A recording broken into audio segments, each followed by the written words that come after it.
When you think of an anthropologist, you probably think of someone who goes off to study in a community that is far away and often very remote.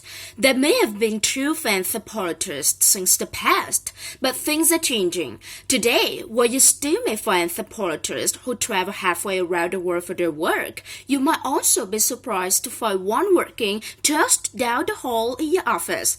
James Wu has a report. Thanks, Molly. Yes, it's true. More and more anthropologists are being hired to work in the corporate world. It started out an experiment in a few major companies, but now it's become a big trend. Companies use anthropologists to understand their workers and customers better and to have desired products that were best for their customers. So how do the anthropologists get this information? With detailed observation, careful interviewing, and clear documentation. In other words, they use the same skills they would use in a remote village in the middle of nowhere. Now, I have Sarah Patton here. She's an anthropologist who has worked in a small Eskimo village out near the Arctic Circle, and she now works for a major telecommunications company. Are they two very different jobs and situations or not? Tell us about it, Sarah.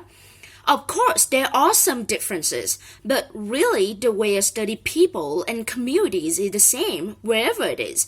People often don't realize that corporate settings are usually very complex, really pretty much like a small community. I mean that there are all different kinds of people with different opinions and personalities who work or don't work together in different ways. And what is your job like in a company? What exactly do you do? Well, it depends on what the company needs at a given time.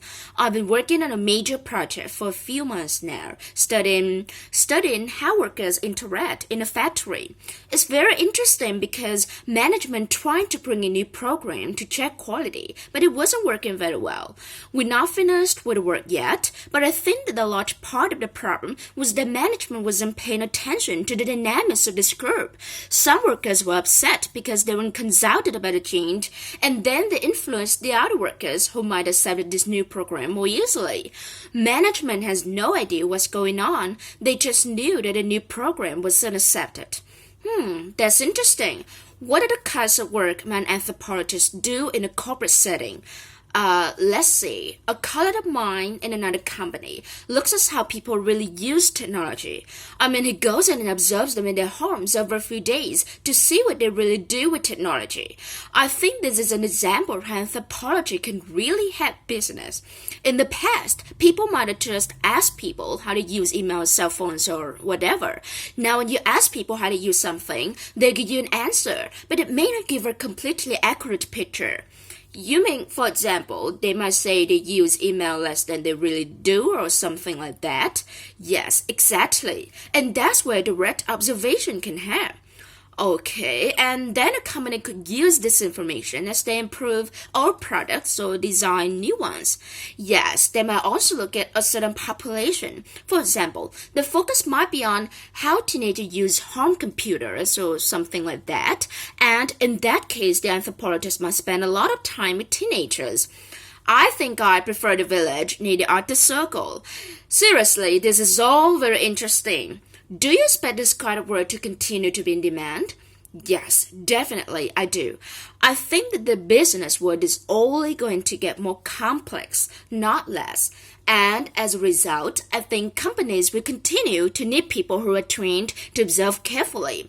When I started out in anthropology, I never planned to work in the corporate world. But now that I'm here, I expect to be here for a while.